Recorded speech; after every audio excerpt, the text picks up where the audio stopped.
News ಬುಲೆಟಿನ್ಗೆ ಸ್ವಾಗತ. ನಾನು ಪ್ರಜ್ಞಾ ಸಾಲಿಯಾನ್ ಕೇರ್ಪಳ. ಕರ್ನಾಟಕ ಅರೆಭಾಷೆ ಸಂಸ್ಕೃತಿ ಮತ್ತು ಸಾಹಿತ್ಯ ಅಕಾಡೆಮಿಯು 2025ನೇ ಸಾಲಿನ ಗೌರವ ಪ್ರಶಸ್ತಿಯನ್ನು ಘೋಷಿಸಿದ್ದು, ಮಾರ್ಚ್ 14ರಂದು ಮಂಗಳೂರಿನ ಊರ್ವ ಸ್ಟೋರ್ ಸಮೀಪದಲ್ಲಿರುವ ಅಂಬೇಡ್ಕರ್ ಭವನದಲ್ಲಿ ನಡೆಯಲಿರುವ ಸಮಾರಂಭದಲ್ಲಿ ಗೌರವ ಪ್ರಶಸ್ತಿಯನ್ನು ಪ್ರದಾನ ಮಾಡಲಾಗುವುದು. ಪ್ರಶಸ್ತಿಯು 50,000 ರೂಪಾಯಿ ನಗದು ಹಾಗೂ ಪ್ರಶಸ್ತಿ ಫಲಕವನ್ನು ಒಳಗೊಂಡಿರುತ್ತದೆ ಎಂದು ಅಕಾಡೆಮಿ ಅಧ್ಯಕ್ಷರಾದ ಸದಾನಂದ ಮಾವಜಿ ಅವರು ಪತ್ರಿಕಾ ಪ್ರಕಟಣೆಯಲ್ಲಿ ತಿಳಿಸಿದ್ದಾರೆ. ಪುತ್ತೂರು ಸಾಹಿತ್ಯ ಮತ್ತು ಸಂಶೋಧನಾ ಕ್ಷೇತ್ರದ ಅನಂತರಾಜ ಗೌಡ, ಬೆಳ್ತಂಗಡಿ ಅರೆಭಾಷಿಕ ಸಂಘಟನಾ ಕ್ಷೇತ್ರದ ಶ್ರೀಮತಿ ಲೋಕೇಶ್ವರಿ ವಿನಯಚಂದ್ರ, ಮಡಿಕೇರಿ ಅರೆಭಾಷೆ ಸಾಹಿತ್ಯ ಕ್ಷೇತ್ರದ ಶ್ರೀಮತಿ ಕಟ್ಟತನ ಲಲಿತಾ ಅಯ್ಯಣ್ಣ ಇವರುಗಳನ್ನು ಆಯ್ಕೆ ಮಾಡಲಾಗಿದೆ. ಅಂದು ನಡೆಯುವ ಸಮಾರಂಭದಲ್ಲಿ ಅಕಾಡೆಮಿ ಪ್ರಕಟಿತ ಪುಸ್ತಕಗಳ ಬಿಡುಗಡೆ ಹಾಗೂ ಪರಿಶಿಷ್ಟ ಜಾತಿ ಮತ್ತು ಪಂಗಡದ ಕಲಾವಿದರಿಗೆ ವಾದ್ಯ ಪರಿಕರಗಳ ವಿತರಣೆ ಹಾಗೂ ಅರೆಭಾಷೆ ಸಾಂಸ್ಕೃತಿಕ ಕಾರ್ಯಕ್ರಮಗಳು ನಡೆಯಲಿವೆ ಎಂದು ಅಕಾಡೆಮಿಯ ಪ್ರಕಟಣೆ ತಿಳಿಸಿದೆ.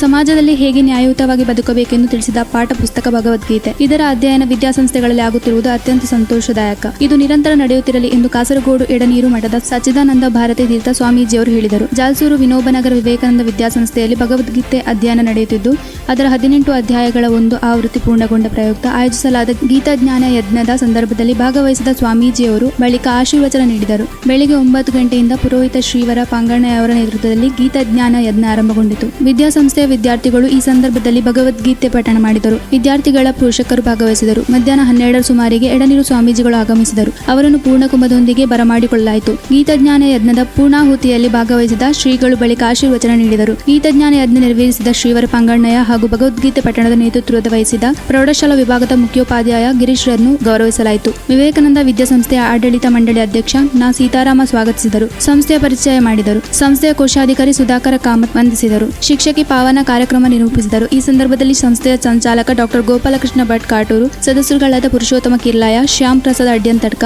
ಶಿವಪ್ರಸಾದ್ ಉಗ್ರಾಣಿಮನೆ, ಹೇಮಂತ್ ಮಠ, ರಾಷ್ಟ್ರೀತಾನ ಶಿಶು ಮಂದಿರದ ಸಮಿತಿಯ ಅಧ್ಯಕ್ಷರಾದ ಬಾಲಕೃಷ್ಣ ಬೊಳ್ಳೂರು, ಪ್ರಾಥಮಿಕ ವಿಭಾಗದ ಶಾಲಾಭಿವೃದ್ಧಿ ಸಮಿತಿಯ ಅಧ್ಯಕ್ಷರಾದ ರವಿರಾಜ್ ಗಬ್ಬಲಡ್ಕ, ಪ್ರೌಢ ವಿಭಾಗದ ಶಿಕ್ಷಕ ರಕ್ಷಕ ಸಂಘದ ಅಧ್ಯಕ್ಷರಾದ ಅಶೋಕ್ ಅಡ್ಕಾರು, ಹಿರಿಯರಾದ ಕೃಷ್ಣ ಕಾಮತ್ ಅರಂಬೂರು ಮೊದಲಾದವರು ಇದ್ದರು.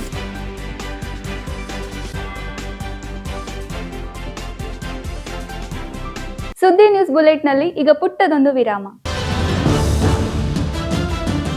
ನಮಸ್ತೆ ವೀಕ್ಷಕರೇ, ಸುದ್ದಿ ನ್ಯೂಸ್ ಬುಲೆಟಿನ್ಗೆ ಸ್ವಾಗತ. ನಾನು ರೇಖಾ ಸುಭಾಷ್. ನಾನು ದಯಾನಂದ ಕೊರತೋಡಿ. ನಾನು ಪ್ರಜ್ಞಾ ಸಾಲಿಯಾನ್ ಕೇರ್ಪಳ. ನಾನು ಯಶವಂತ್ ಕಾಳಮನೆ. ನಾನು ಜಯಶ್ರೀ ಕೊಯ್ಗೋಡಿ. ನಾನು ಶಿವಪ್ರಸಾದ್ ಆಲಿಟಿ. ನಾನು ಪೂಜಶ್ರೀ. ನಾನು ದುರ್ಗಾಕುಮಾರ್ ನಾಯರ್ಕೆರೆ.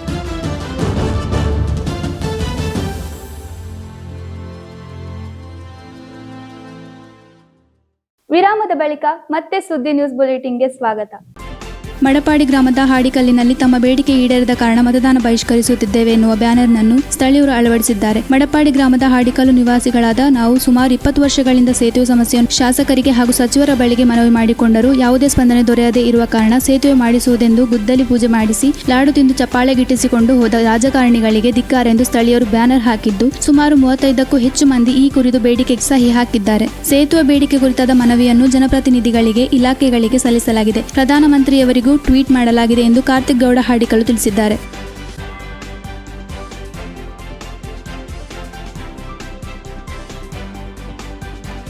ಬೆಳ್ಳಾರಿಯ ಡಾಕ್ಟರ್ ಕೆ ಶಿವರಾಮ ಕಾರಂತ ಸರ್ಕಾರಿ ಪ್ರಥಮ ದರ್ಜೆ ಕಾಲೇಜಿನ ಎನ್ಎಸ್ಎಸ್ ಘಟಕದ ವತಿಯಿಂದ ಆಲೇಟಿ ಆಶ್ರಮ ಶಾಲೆಯಲ್ಲಿ ಹಮ್ಮಿಕೊಂಡ ವಾರ್ಷಿಕ ವಿಶೇಷ ಶಿಬಿರದ ಉದ್ಘಾಟನೆಯು ಆಲೇಟಿ ಪ್ರಾಥಮಿಕ ಕೃಷಿ ಪತ್ತಿನ ಸಹಕಾರಿ ಸಂಘದ ವಜ್ರ ಮಹೋತ್ಸವ ಸಭಾಂಗಣದಲ್ಲಿ ಮಾರ್ಚ್ 2ರಂದು ನಡೆಯಿತು. ಮಾರ್ಚ್ 2ರಿಂದ 8ರ ತನಕ ನಡೆಯಲಿರುವ ಶಿಬಿರದ ಉದ್ಘಾಟನಾ ಸಮಾರಂಭದ ಅಧ್ಯಕ್ಷತೆಯನ್ನು ಕಾಲೇಜಿನ ಪ್ರಾಂಶುಪಾಲರಾದ ಡಾಕ್ಟರ್ ಬಾಲಸುಬ್ರಹ್ಮಣ್ಯ ಪಿಎಸ್ ವಹಿಸಿದ್ದರು. ಸುಳ್ಯ ಸರ್ಕಾರಿ ಪದವಿ ಪೂರ್ವ ಕಾಲೇಜಿನ ಉಪ ಪ್ರಾಂಶುಪಾಲರಾದ ಪ್ರಕಾಶ್ ಮೂಡಿತಾಯರವರು ದೀಪ ಪ್ರಜ್ವಲಿಸಿ ಉದ್ಘಾಟಿಸಿದರು. ಮುಖ್ಯ ಅತಿಥಿಗಳಾಗಿ ಸಮಾಜ ಕಲ್ಯಾಣ ಇಲಾಖೆಯ ಸಹಾಯಕ ನಿರ್ದೇಶಕರಾದ ಕೃಷ್ಣ ಬಿ, ಆಲೇಟಿ ಪ್ರಾಥಮಿಕ ಕೃಷಿ ಪತ್ತಿನ ಸಹಕಾರಿ ಸಂಘದ ಅಧ್ಯಕ್ಷ ಜಯಪ್ರಕಾಶ್ ಕುಂಚಡ್ಕ, ಆಲೇಟಿ ಗ್ರಾಮ ಪಂಚಾಯತ್ ಮಾಜಿ ಅಧ್ಯಕ್ಷ ಶ್ರೀಮತಿ ವೀಣಾ, ಮಹರ್ಷಿ ವಾಲ್ಮೀಕಿ ಆಶ್ರಮ ಶಾಲೆಯ ಮುಖ್ಯ ಶಿಕ್ಷಕಿ ಶ್ರೀಮತಿ ಕಾವ್ಯ ಎಂ, ಕಾಲೇಜಿನ ವಿದ್ಯಾರ್ಥಿ ಕ್ಷೇಮ ಪಾಲಕಿ ಡಾಕ್ಟರ್ ರಾಮಚಂದ್ರ ಕೆ ಅವರು ಉಪಸ್ಥಿತರಿದ್ದರು.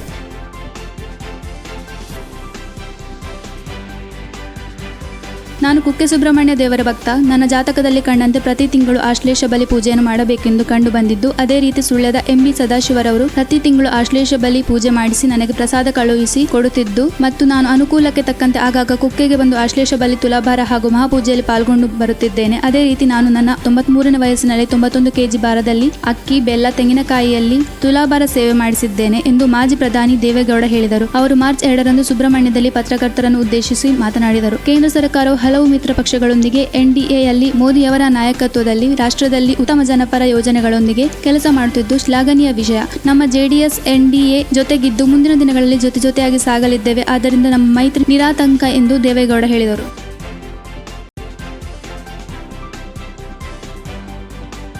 ಸುಳ್ಯ ಸರ್ಕಾರಿ ಪದವಿ ಪೂರ್ವ ಕಾಲೇಜು ಇದರ ಪ್ರೌಢಶಾಲಾ ವಿಭಾಗದ ವಿದ್ಯಾರ್ಥಿಗಳಿಗೆ 2026 ವಾರ್ಷಿಕ ವಿಶೇಷ ಕಲರವ ಶಿಬಿರದ ಉದ್ಘಾಟನಾ ಸಮಾರಂಭ ಮಾರ್ಚ್ 2ರಂದು ಸುಳ್ಯದ ಕನ್ನಡ ಭವನ ಸಭಾಂಗಣದಲ್ಲಿ ನಡೆಯಿತು. ಶಿಬಿರದಲ್ಲಿ 8 ಮತ್ತು 9ನೇ ತರಗತಿಯ ಸುಮಾರು 120ಕ್ಕೂ ಹೆಚ್ಚು ವಿದ್ಯಾರ್ಥಿಗಳು ಭಾಗವಹಿಸಿದರು. ಉದ್ಘಾಟನಾ ಸಮಾರಂಭದ ಅಧ್ಯಕ್ಷತೆಯನ್ನು ಎಸ್ಡಿಎಂಸಿ ಅಧ್ಯಕ್ಷರಾದ ಶ್ರೀಮತಿ ಮಂಜುಳಾ ಬಡಿಗೇರ್ ರವರು ವಹಿಸಿದ್ದರು. ಧರ್ಮಸ್ಥಳ ಗ್ರಾಮಾಭಿವೃದ್ಧಿ ಯೋಜನಾಧಿಕಾರಿ ಮಾಧವರವರು ದೀಪ ಬೆಳಗಿಸಿ ಕಾರ್ಯಕ್ರಮವನ್ನು ಉದ್ಘಾಟಿಸಿ ಮಾತನಾಡಿ ಶುಭ ಹಾರೈಸಿದರು. ವೇದಿಕೆಯಲ್ಲಿ ಮುಖ್ಯ ಅತಿಥಿಗಳಾಗಿ ಉಪಸ್ಥಿತರಿದ್ದ ಶಾಲಾ ಹಿರಿಯ ವಿದ್ಯಾರ್ಥಿಗಳ ಸಂಘದ ಅಧ್ಯಕ್ಷ ಪಿಬಿ ಸುಧಾಕರ್ ರೈ ಹಾಗೂ ಎಸ್ಡಿಎಂಸಿ ಉಪಾಧ್ಯಕ್ಷರಾದ ಹಸೈನರ್ ಜಯನಗರ ಕಾರ್ಯಕ್ರಮಕ್ಕೆ ಶುಭ ಹಾರೈಸಿ ಮಾತನಾಡಿದರು. ಎಸ್ಡಿಎಂಸಿ ಸದಸ್ಯರಾದ ಶ್ರೀಮತಿ ಜಯಶ್ರೀ ವೇದಿಕೆಯಲ್ಲಿ ಉಪಸ್ಥಿತರಿದ್ದರು. ಕಾಲೇಜು ಉಪ ಪ್ರಾಂಶುಪಾಲರಾದ ಪ್ರಕಾಶ್ ಮೂಡಿತಾಯರವರು ಪ್ರಾಸ್ತಾವಿಕ ಮಾತನಾಡಿ ಶಿಬಿರದ ಮಾಹಿತಿ ನೀಡಿದರು.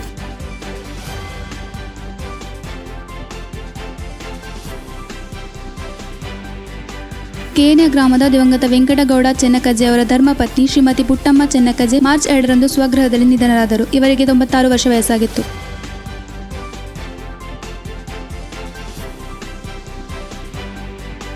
ಇದು ಈವರೆಗಿನ ಸುದ್ದಿ. ನಿರಂತರ ಅಪ್ಡೇಟ್ಸ್ಗಳಿಗಾಗಿ ನೋಡ್ತಾ ಇರಿ ಸುದ್ದಿ ವೆಬ್ಸೈಟ್.